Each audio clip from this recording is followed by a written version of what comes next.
করতেই পারে, কিন্তু সেটা না। আমি এখন বলছি যে 1:1 সিচুয়েশনে কাউন্সেলিং এর জন্য। দেখুন এটার মধ্যে আপনাকে নিশ্চয়ই বলতে হবে না, বুঝতে অসুবিধা হবে না কার সমস্যা রয়েছে। কার সমস্যা রয়েছে? রাইট সাইডে যে বসে আছে তার সমস্যা রয়েছে। তার চিন্তা ভাবনাগুলো এতটাই জট পেকে রয়েছে, সেই জন্য খুব ডিস্ট্রেস অবস্থায় রয়েছে। আর দেখুন যে কাউন্সিলর সে দেখছে এটা তো কোনো সমস্যাই নয়, এটাকে তো এইভাবে একটু ওয়ে আউট দিয়ে দিলে সহজেই বেরিয়ে চলে আসতে পারে। এটাও একই রকম সেম একটা দেখা একই ব্যাপার। পরের কাছে এইবার যেটা হচ্ছে যে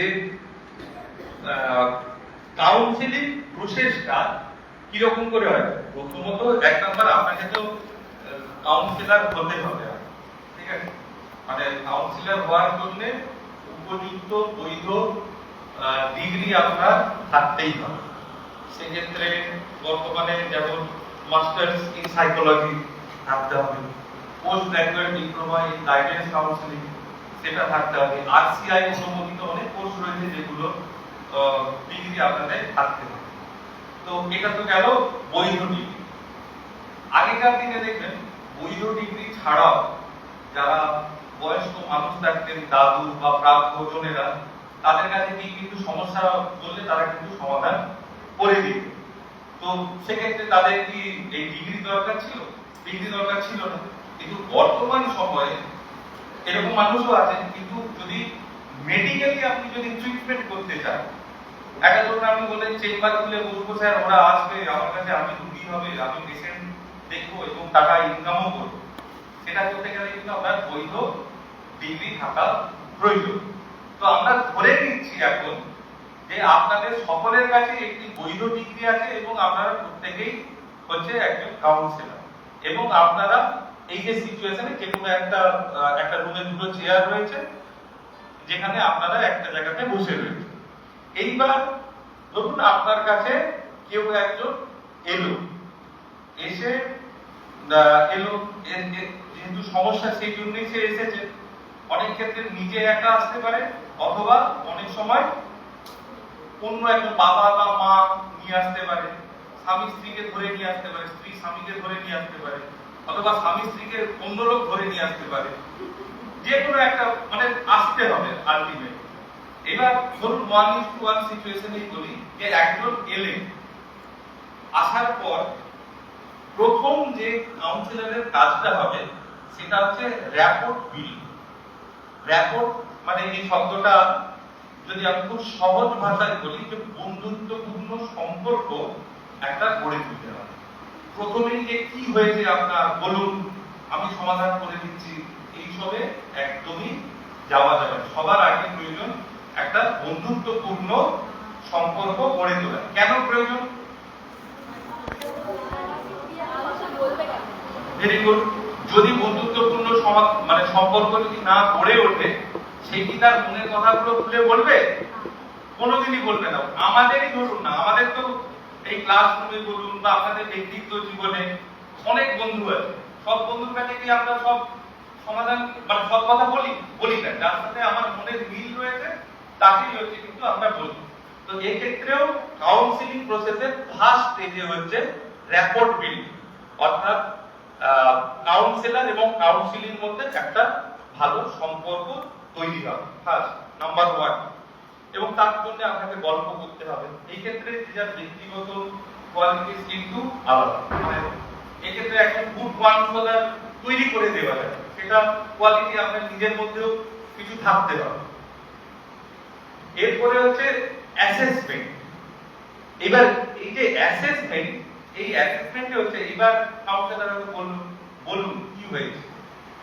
এইবার তার বক্তব্য তিনি বলতে থাকবেন এবং সেটা তিনি শুনতে থাকবেন। এবার শোনার পর তিনি ঠিক করবেন যে বুঝতে পারবেন যে অ্যাকচুয়ালি তার সমস্যাটা কি অ্যাংজাইটি থেকে ভুগছে, যা ডিপ্রেশন থেকে ভুগছে, না তার ওসিডি রয়েছে। তিনি একটা ওভারভিউ একটা ধারণা তিনি তৈরি করবেন। এরপরে হচ্ছে গোল সেটিং। গোল সেটিং অর্থাৎ যে এখান থেকে এই সমস্যা থেকে একে আমাকে উদ্ধার করতে হবে বা বের করতে হবে, এই সমস্যাটা থেকে মুক্তি দিতে হবে। সেই নিয়ে নির্দিষ্ট একটা গোল থাকবে, কিভাবে আমি মুক্তি দেবো সেইটা হচ্ছে কাউন্সিলর হচ্ছে প্রথমে এখানে ঠিক করবে। এরপরে হচ্ছে ইন্টারভেনশন।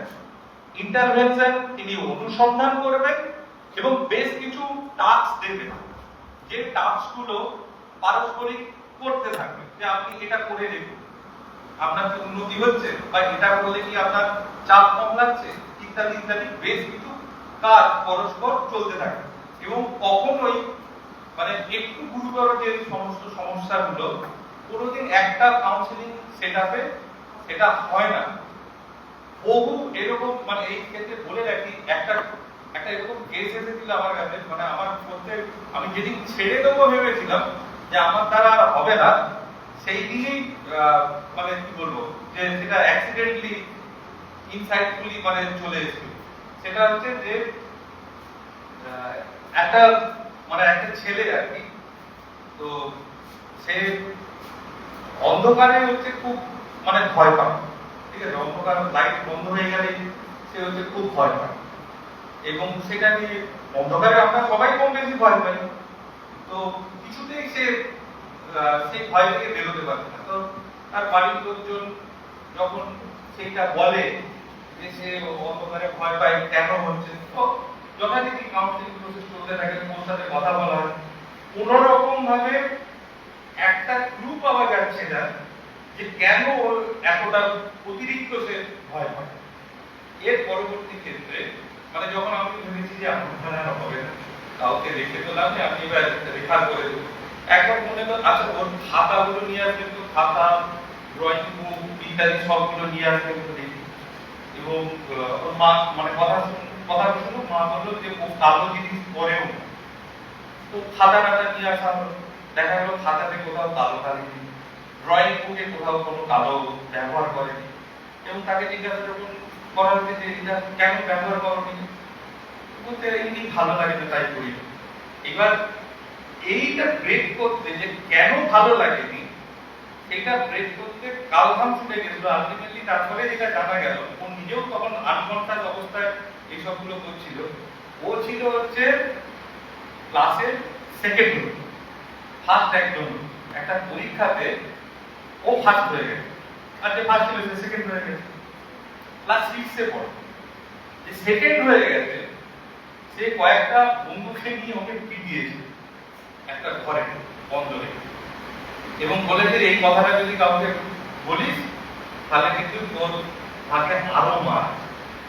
এই যে সন্ধ্যাবেলা অন্ধকার ঘরে উঠে দেখে যে মেরেছিল, ওর একটা ট্রমার মধ্যে চলে গেছে, এবং ওই অন্ধকারটা ওর সাবকনসিয়াস মাইন্ড আনকনসিয়াস মাইন্ডে ওটা ফিয়ার হিসেবে জমা হয়েছিল, যে জন্য ও কোনো কালো জিনিসকে ও ইউজই করতো না, এবং এটার সাথে ও ইউজড হয়ে গেছে, এবং এইভাবেই সে চলছিল, স্বাভাবিকভাবেই চলছিল, কিন্তু ওর মনে ওই কালোর প্রতি একটা মানে বিতৃষ্ণা বিদ্বেষ যাই বলুন না কেন তৈরি হয়েছে।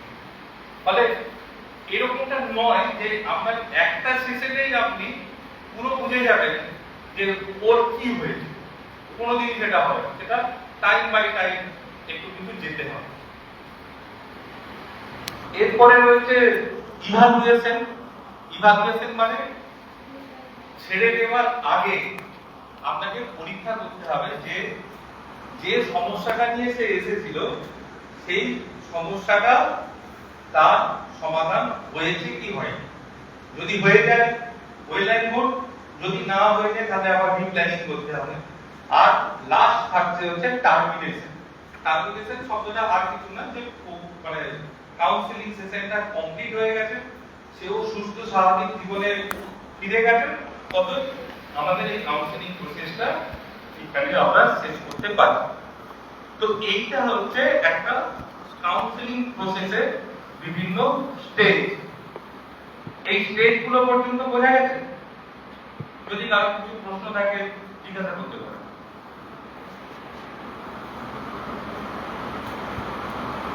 সবাই চুপচাপ সিনেমার মতো করে ঠান্ডাটা কি উঠে ভাই। আচ্ছা ঠিক আছে, পরেরটা স্যার আসুন। আচ্ছা এরপরে একটা জিনিস যে আবার বলি যে যেমন সবাই ভালো টিচার হয় না, ভালো ক্রিকেটার হয় না, ভালো রাঁধুনি হয় না, ভালো মা হয় না, ভালো বউ হয় না, তো সবাই ভালো কাউন্সিলরও হয়, এটা হচ্ছে খুব সত্যি কথা। তো তাহলে ভালো কাউন্সিলর হতে গেলে তার মধ্যে কি কি কোয়ালিটি গুলো থাকা দরকার সেগুলো আমরা একটু আলোচনা করি। নাম্বার 1 হচ্ছে ম্যাগনেটিক পার্সোনালিটি, মানে আপনার পার্সোনালিটিটা এমন ভাবে থাকা উচিত যে যার কাছে গিয়ে আপনি বসলে বা যার সাথে কথা বললে মনে হতে পারে যে হ্যাঁ আমার প্রবলেমটা ইনি সমাধান করতে পারেন। এরকম হয় তো, অনেক ডাক্তারের কাছে যাই আমরা, কিন্তু এক একজন ডাক্তারের আচরণ দেখে আমরা কিন্তু এ কি সারাবে, একে আমার অত পছন্দ না, অথচ ডাক্তার বাবু হয়তো সে সব থেকে বেস্ট ট্রিটমেন্টটা দিচ্ছে, বেস্ট প্রেসক্রিপশন দিচ্ছে, কিন্তু ওই মনের দিক থেকে কোথাও আটকে দিল, আমার দেখলোই না কিছু, বেশিক্ষণ আমার কথাই শুনলো না, রিপোর্ট দেখলো একটা কি লিখে দিল, ও ওখানেই ডাক্তার নেগেটিভ হয়ে গেল। সেই রকমই যে কাউন্সিলর থাকবে তার কাছে যাওয়ার পর আপনার পার্সোনালিটিতে যেন মনে হয় তার যে আপনি তার প্রবলেমগুলো সলভ করতে পারবেন। পার্সোনাল অ্যাডাপ্টেবিলিটি, এটা হচ্ছে কাউন্সিলরের নিজস্ব থাকতে হবে, মানে সবসময় অভিযোজিত হতে হবে, মানে কোনো মানে স্ট্যাটিক কোনো চিন্তা ভাবনাতে তিনি কোনো কাউন্সিলিং করবেন না। ইন্টারপার্সোনাল স্কিল, মানে পারস্পরিক বোঝাপড়ার যে দক্ষতা সেটা থাকবে। প্রফেশনাল স্কিল, সেটা একটু আগেই বলেছি, প্রফেশনাল স্কিল মানে বৈধ ডিগ্রি হচ্ছে আপনার কাছে থাকতে হবে। লিডারশিপ এবিলিটি, মানে নেতৃত্ব দানের ক্ষমতা, টোটাল কাউন্সিলিং সেশনটা চলার সময় বিভিন্ন ধরনের অবস্ট্রাকেল আসবে, বিভিন্ন জনের সাথে হয়তো কথা বলতে হবে, সবগুলোকে ভালোভাবে নেতৃত্ব দিয়ে বেরিয়ে আসতে হবে। প্রফেশনাল স্যাক্রিফাইস, এটা খুব জটিল একটা বিষয়, সেটা হচ্ছে আপনার কাছে যদি কেউ আসে কাউন্সিলিং করতে প্রফেশনালি, তো আপনি তার থেকে ফিস নেবেন, তো নেবেন কি নেবেন না? নেবেন। এবার আপনি দেখবেন যে ভালোই মাল করিয়ে আসছে, তাহলে প্রবলেমটাকে কি আমি জিয়ে রাখবো? তাহলে জিয়ে রাখলে আরো কিছু টাকা কিন্তু আসতে পারে, এটা কিন্তু করা যাবে, এটা কিন্তু শেষ করে দেবে। যেমন আমাদের লয়ারদের কিন্তু একটা অভিযোগ থাকে যে একবার যদি আইনের বেড়াজালে যদি ঢুকি, ওই তারিখ পে তারিখ তার উপর তারিখ করে করে আমার জীবন শেষ হয়ে যায়। লয়াররাও মোটামুটি মানে সারা জীবনে 40-50টা যদি জমির কেস পেয়ে যায়, ওকে সারা জীবন আর কিছু করতে হবে, ওখান থেকেই পেয়ে যাবে। ভালো লয়ারও আছে, কিন্তু ইন জেনারেল সেন্সে আমি বলছি। তারপরে curiosity or interest in learning anything, অর্থাৎ আপনি সব জেনে গেছেন, মানে অ্যাজ এ কাউন্সিলর এইটা যেন কোনোদিন আপনার মাথার মধ্যে যেন না আসে। ইন্ট্রোস্পেকশন, নিজের অন্তরকে দেখা। হ্যাবিট ট্র্যাপটা খুব গুরুত্বপূর্ণ, যে আপনি যে পদ্ধতিতে কাউন্সিলিং করেন বা যেটা আপনার অভ্যাস, সেটাতেই আপনি সব সময় করবেন বা যাবেন, এটা করা যাবে না, চেঞ্জ করতে হবে, প্ল্যানিং চেঞ্জ করতে হবে। আদার কোয়ালিটিস এর মধ্যে কিছু আছে ভিজিবল কোয়ালিটি আর কিছু আছে ইনভিজিবল কোয়ালিটি। ভিজিবল কোয়ালিটিস এর মধ্যে আছে voice modulation, dress, external grooming, মানে আপনার গলার স্বর, কিভাবে আপনি কথাবার্তা বলছেন, আপনি কি পরে আছেন, ঠিক আছে। মানে আমরা যদি এখন বলছি না কাউকে লুঙ্গি পরা ভালো, কিন্তু আপনি গিয়ে দেখলেন যে কাউন্সিলর সে লুঙ্গি পরে গেঞ্জি পরে বসে আছে, আপনার কাছে গিয়ে বলবেন যে কার কাছে এলাম আমি। তো ফলে আপনার ড্রেসিং সেন্সটাও হচ্ছে থাকা কিন্তু দরকার, বা যে রুমটা হবে। এখন যদি আপনাকে নিয়ে গিয়ে কঠোর গরম, এখন বিবেক যদি বলে যে ছাদে গিয়ে যদি দুটো চেয়ার দিয়ে বসুন, এই বলুন কি হয়েছে, দুঃখ কি বলবো, আমি তো এমনি মরে যাবো এই গরম। তো ফলে ড্রেসিং সেন্স, সিচুয়েশন সেন্স এগুলো থাকা হচ্ছে খুব প্রয়োজন। অ্যাক্টিভ লিসেনার, যেটা সবথেকে গুরুত্বপূর্ণ জায়গা, এটা আমরা কেউই প্রায় নয়, আমরা সবসময় লোকের জ্ঞান দিতে খুব ভালোবাসি। আচ্ছা এই ব্যাপার, আরে আপনি এটা করুন না, এটা করুন না, মানে এক্ষেত্রে তা করা যাবে না। মানে যিনি এসেছে উনি বলে যাবে, ওনার কথা ধৈর্য ধরে শুনতে হবে, অ্যাক্টিভলি শুনতে হবে। এবং শুনতে শুনতে এরকমটাও করা যাবে না যে একটু মোবাইলটা টুম করে বেজে উঠলো, মোবাইলটা দেখে নিলাম, এ বলে যাচ্ছে আমি খাতায় কিছু লিখে নিলাম, এইগুলো করা যাবে না। এটা করলেই সামনের জন যিনি থাকবেন তিনি ভাববেন যে যা ইনি তো এইসবই করছেন, আমার কথা ঠিকঠাক করে শুনছেন না, অর্থাৎ নেগলেক্টেড ফিল করবেন, আপনার কাছে ভালো করে সবকিছু কথা বলবে কিনা। অ্যাপ্রোচেবল পার্সোনালিটি, এটা একটু ডিসকাস করেছি। Ability to hide own emotion, ঠিক আছে, নিজের ইমোশনকে কিন্তু কন্ট্রোল রাখা খুব দরকার। ছোট্ট ছোট্ট উদাহরণ দিচ্ছি, মানে মজা মজা লাগবে কিন্তু এরকমটা বাস্তবে নাও হতে পারে। মানে ধরুন একটা কাউন্সিলর মানে যে তার জীবনে অশান্তি নেই এরকমটা কিছু নয়। Councillor also need some time a councillor, ঠিক আছে। ধরুন একটা কাউন্সিলর বাড়িতে বউ তাকে খুব পেটায়, ঠিক আছে, ও বউয়ের কাছে কিছু বলতে পারে না। এইবার তার কাছে একজন এলো, এসে বললো যে স্যার আমার একটা প্রবলেম আছে, আমি অতিরিক্ত রেগে যাই, বউটা বেশি করলে ধরে দুহাত দিয়ে, এবার কি তো করে দেওয়াই তো উচিত। মানে এই যে আমার নিজের মনের ফিলিংস, মানে আমি কি বলছি যে আমি তো পাচ্ছি না, কেউ একটা পাচ্ছে, ঠিকই আছে, ওকে আর এটাকে নিউট্রালাইজ করার কোনো দরকার নেই, ও দিয়ে যাক, মেরে যাক, ঠিক আছে। মানে এইরকম ক্ষেত্রে নিজস্ব যে ফিলিংস গুলো আছে এইগুলোর প্রতি কিন্তু নিরপেক্ষ থাকতে হবে, নিউট্রাল থাকতে হবে। Ability to hide own emotion, আমার ইমোশন কি সেটা বলা যাবে না। কেয়ারফুলনেস থাকবে, ফ্লেক্সিবিলিটি থাকবে, আর এমপ্যাথি, এমপ্যাথিটা খুব গুরুত্বপূর্ণ। সহানুভূতি আর সমানুভূতির মধ্যে কিন্তু পার্থক্য আছে। আপনার কাছে কেউ একজন ধরুন একজন এসে বললো যে আমার চাকরি নেই, আমি বেকার ঘুরে বেড়াচ্ছি, কি করলে কি হয়। আপনি বললেন আহারে ছেলেরা কষ্ট পাচ্ছে, আমি 10 টাকা দিয়ে কি 20 টাকা 50 টাকা দিয়ে আমার দায়িত্ব কিন্তু আমি শেষ করে দিই। এমপ্যাথি হলে কিন্তু আমি বোঝার চেষ্টা করব যে একজন বেকার এতটা পড়াশোনা করার পরও তার যোগ্যতা অনুযায়ী সে চাকরি পায়নি, তাকে আমাকে সাহায্য করতে হবে। তাকে কিন্তু 10 টাকা 20 টাকা দিলেই কিন্তু সাহায্য করা হয় না, তাকে ওই আউটটা দেখাতে হবে কি করে সে সেই জায়গা থেকে বেরিয়ে আসতে পারে। তার জায়গায় নিজেকে ভাবতে হবে যে আমি যদি ওই জায়গায় থাকতাম তাহলে আমি কি কি সমস্যার সম্মুখীন হতাম। অর্থাৎ এই এমপ্যাথিটা খুব গুরুত্বপূর্ণ। স্যার নেক্সট, ফেসিলেটর, অবশ্যই তো ফেসিলেটর, জেনুইননেস, এটা বলার কিছু নেই। গুড কমিউনিকেটর, অলরেডি আলোচনায় বলেছি। গুড অবজারভার, এটা খুব গুরুত্বপূর্ণ। গুড অবজারভার মানে তিনি যখন কথা বলছেন, আমরা আসবো এরপরে, তিনি যখন কথা বলছেন, কথা বলার সময় তার চোখের ভঙ্গি, মুখের অবয়বের ভঙ্গি, হাতে হাতে নখটা ফুটছে কিনা, তার পায়ে জুতো পরে এলে ছেড়ে দিন, কিন্তু পাটায় আঙুলগুলোকে কিভাবে নাড়াচাড়া করছে, এই সব কিছু কিন্তু ভালো করে দেখতে হবে, পর্যবেক্ষণ করতে হবে।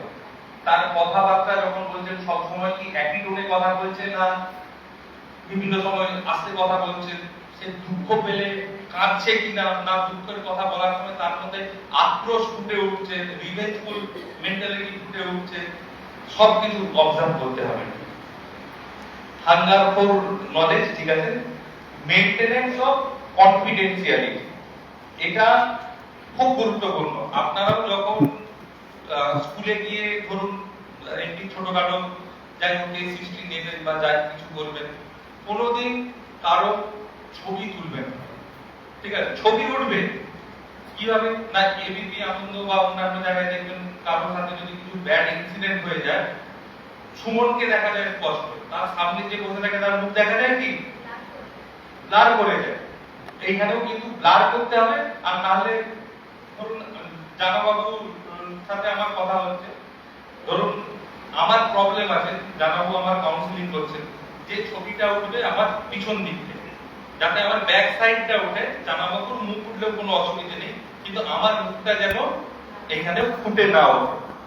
আর ক্লিনিক্যাল সাইকোলজি বা যেগুলো একদম সাইকোথেরাপি, যেগুলো একদম হসপিটাল বা চেম্বারে গিয়ে না হচ্ছে, সেই রকম কেস ছাড়া কেস হিস্ট্রি রেকর্ড শিটে আপনি যে নামটা লিখবেন সেই নামটা অরিজিনাল নাম লিখবেন না, যে কোনো একটা নাম লিখবেন, তার পাশে ব্র্যাকেট দিয়ে লিখে দেবেন নেম চেঞ্জ, নাম পরিবর্তিত। পেপারেও দেখবেন বিভিন্ন যে ঘটনাগুলো যে ঘটে, ব্যাড ইনসিডেন্ট যেগুলো হওয়া উচিত নয়, দেখবেন কারো একটা নাম দিয়ে পাশে ব্র্যাকেটে লিখে দেয় যে নাম পরিবর্তিত। কেন দেয় না, তার ব্যক্তি যে স্বাধীনতা বা ব্যক্তি নিরপেক্ষতা, তার আইডেন্টিটি রেসপেক্টফুল যেন সবাই তার প্রতি থাকে, সেই জন্য করা হয়। আপনারাও তাই করবেন। তারপরে নন জাজমেন্টাল, মানে ও এই কাজটা করেছে মানে ও খারাপ, এটা কিন্তু একদম করবেন না। এই যে প্রথমেই যে একটা সদ্য বিবাহিত স্বামী স্ত্রীর গল্প বললাম, গল্প মানে সত্য ঘটনা বললাম, তো সেখানে এই যে তার স্ত্রী এই ঘটনাগুলো ঘটাচ্ছে মানে সে খারাপ, এই ধরনের মনোভাব কিন্তু পোষণ করার কোনো জায়গা নেই কাউন্সিলিং। কারণ সে সেই কাজগুলো করছে, তার মানসিক সমস্যা হচ্ছে বলে সে কাজগুলো করছে, তার মানে সে খারাপ এটা কিন্তু নয়। এই যে বললাম যে সেই প্রেম বিরহতে কেউ ভাবে যে পরেরটার জন্য অপেক্ষা করবো, পৃথিবীতে রাজকন্যার অভাব পড়েনি, সুবীর স্যারও যেটা বলছিলেন আগেবারে, পৃথিবীতে রাজকন্যার অভাব পড়েনি আর রাজপুত্রের অভাব পড়েনি, একটা গেলে আবার একটা আছে, তার জন্য আমার নিজের জীবনকে ক্ষতি করার কোনো প্রয়োজন নেই। আবার কিছু জন আছে যে মদ দোকানে গিয়ে লাইন দিচ্ছে, তো সে যে লাইন দিচ্ছে মানে সে যে একবারে খুব খারাপ হয়ে গেছে এটা কিন্তু নয়, তার মানে ভাবনার জায়গাটা পরিবর্তন করতে হবে, মানে তার ওরিয়েন্টেশনটা গন্ডগোল হয়ে গেছে, তার ওরিয়েন্টেশনটাকে ঠিক করতে হবে। সেইটা যদি ঠিক করা যায় দেখবে সেই মানুষটা আবার ঠিক আছে। যেমন দেখুন অনেক সময় যারা সুসাইড করে, ওই মুভমেন্টটাকে যদি আমরা তাদের দিকে আটকে দিতে পারি, তার ইমোশনটাকে যদি আমরা কন্ট্রোল করতে পারি, দেখবেন যে সে আর সুসাইডটা করতো না। মেট্রোতে বা যেসব জায়গায় অ্যাক্সিডেন্ট প্রোন এরিয়া, সেখানে দেখবেন হেল্পলাইন নাম্বার দিয়ে লেখা থাকে, তাতে কিন্তু দিনে অনেক ফোন যায়, মানে মেট্রোতে ঝাঁপ দেবে সে কিন্তু নাম্বারটা একটা আছে, হঠাৎ করে কি মনে হলো যে আমি সুসাইড করতে এসেছি, ওরা তখন তাকে বুঝিয়ে বাজিয়ে মানে ওই সময়টুকু হচ্ছে আটকায়। ফলে জাজমেন্টাল হওয়ার কোনো জায়গা নেই। সেন্স অফ পাংচুয়ালিটি, মানে আপনার যে টাইমিং ওনাদের দেবেন সেই টাইমে আসতে হবে, কাজ করতে হবে, সিনসিয়ারিটিও থাকতে হবে।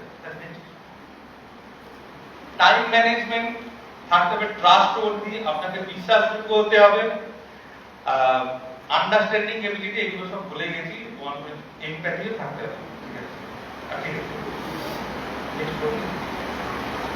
নেক্সট এটা গেল হচ্ছে আমাদের যে একজন কাউন্সিলরের যে কোয়ালিটিস গুলো থাকা দরকার সেইগুলো।